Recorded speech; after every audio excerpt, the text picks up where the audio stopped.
Once again, it is that time of year. New iPhones are out. Specifically, in front of me, I have this brilliant looking iPhone 17 Pro Max in Cosmic Orange. This video is going to be kicking off my long-term ownership, starting with an unboxing, a bit of first impressions, and I'd also like to go over some of the things that I'm hoping this phone will accomplish for me in the next 12 months. So, let's jump right in.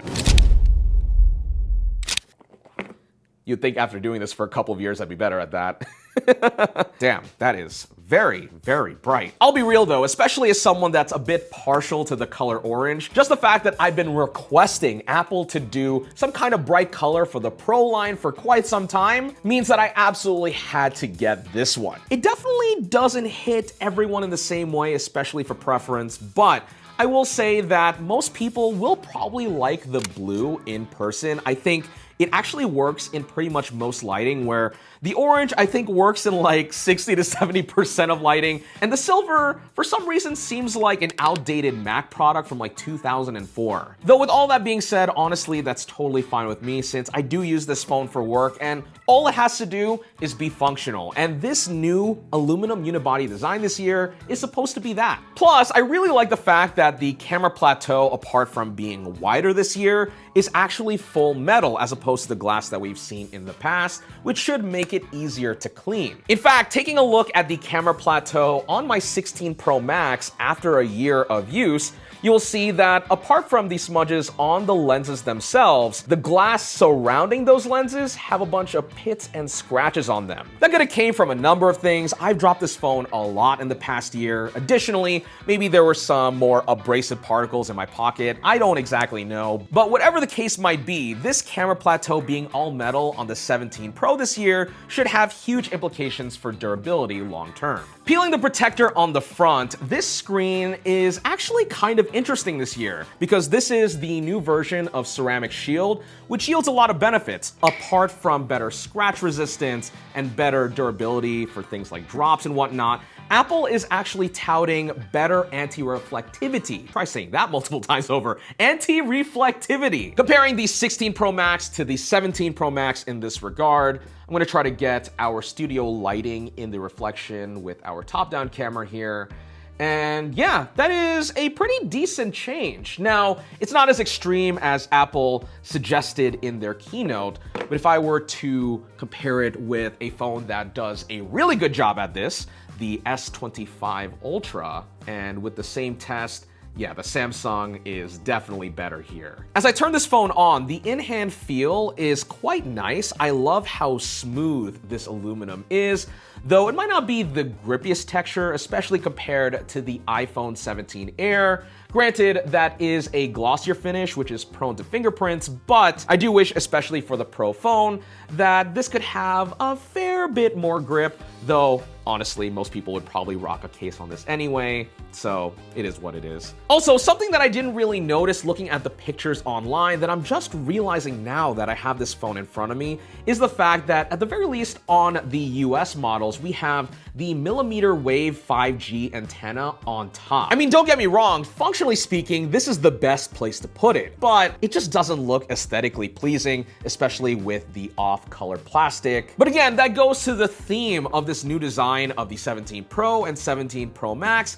which is having more function over form. Also, with regards to the antennas here, you will see a full cutout around the camera plateau, which I'd like to think would benefit connectivity on top of the fact that there's upgraded hardware for both 5G and Wi-Fi. Oh, what the hell? That's actually really awesome attention to detail there. Apple went through some lengths here to really color match the hardware, not just with the screws on the bottom, but the USB-C port itself also has hints of orange. That being said, however, they didn't give us a color match cable like they do on the MacBooks, which is kind of unfortunate because it would have been a neat little detail, but also, you know how Apple is, they want to save money wherever they can. Other than that, all we get in the box at this point is this sad excuse of paperwork, which is basically just regulatory stuff at this point. But yeah, let me get this phone set up and I'll be right back with some first impressions.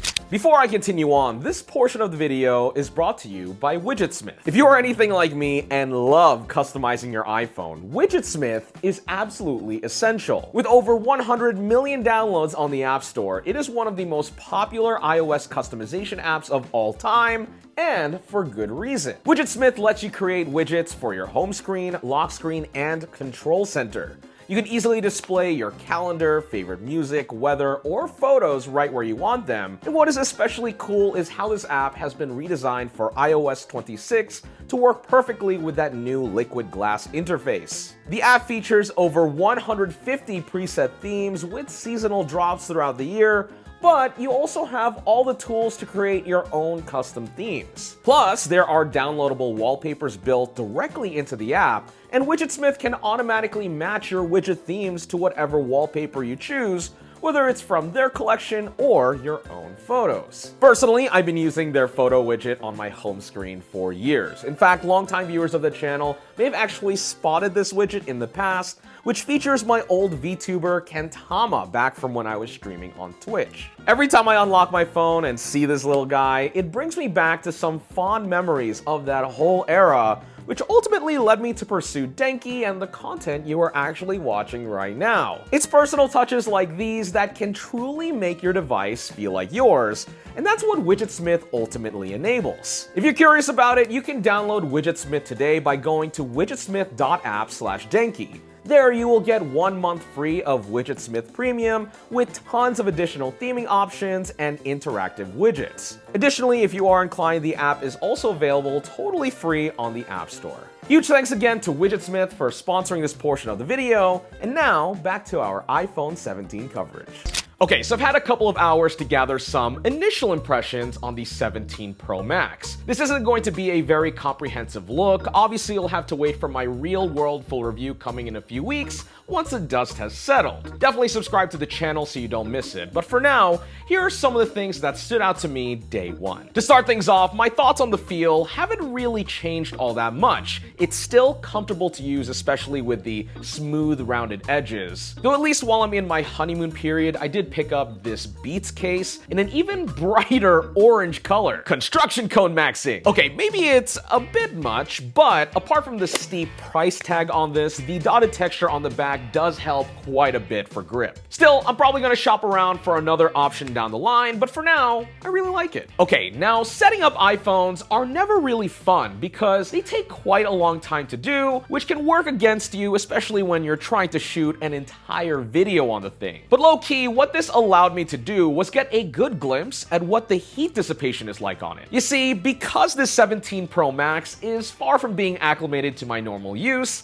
it's also downloading and installing like a bajillion apps and charging at the same time. It didn't really have much of a break to wind down in its first like 2 hours. Now, this isn't anything new. I've had to do this same song and dance every single year. However, where previous iPhones would normally get crazy hot to the point where the phone would start dimming its screen down and slowing performance, trying to cool itself down, the 17 Pro Max absolutely took the beating. Truth be told, I never saw the screen dim once. Even going outside in the hot Southern California sun to take test photos and videos, it didn't skip a beat. Hell, even running a graphics stress test side by side with last year's phone really confirms this. And what we have to thank here is a mix of things, including the new vapor chamber cooler for this year. Also, initial technical reviews of the A19 Pro SoC show beyond meaningful gains in performance/efficiency. Plus, as I mentioned earlier, this unibody aluminum chassis does do a lot to help distribute that heat even more. Keep in mind, this does mean that the outer fringes of the phone and basically everything that's aluminum does get quite warm to the touch,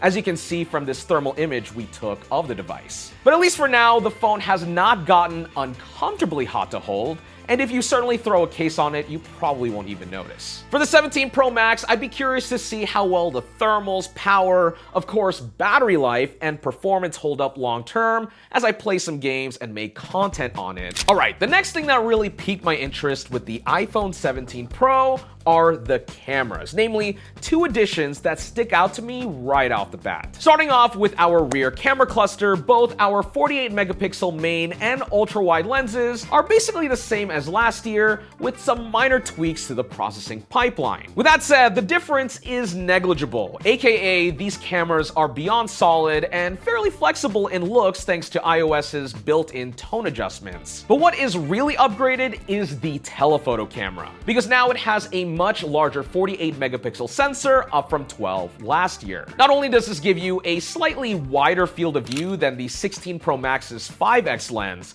but it is sharp. I'd call it a night and day difference in detail, especially once you look really close. Plus, with it being a fusion camera, it also has a cropped 8x mode, simulating a 200mm equivalent focal length with a 12 megapixel resolution that also looks pretty good despite it not being optical zoom, as Apple claims. What's also equally exciting, flip the phone around to the front and you will see a brand new center stage front-facing camera. Featuring an 18 megapixel sensor, it is a bit higher quality than the outgoing selfie shooter, but the party trick here is that it is a square aspect ratio. What this allows for is flexibility in framing without loss in image quality, regardless of what orientation you're holding the phone in. This is especially comfy as someone that vlogs landscapes somewhat regularly for YouTube. Doing this to get wide video is way more comfortable than holding it like this, and I'm less likely to drop the phone at that. And last but certainly not least, I want to talk a little bit about battery life. Now, as you'd expect, this isn't something I can speak on thoroughly just yet,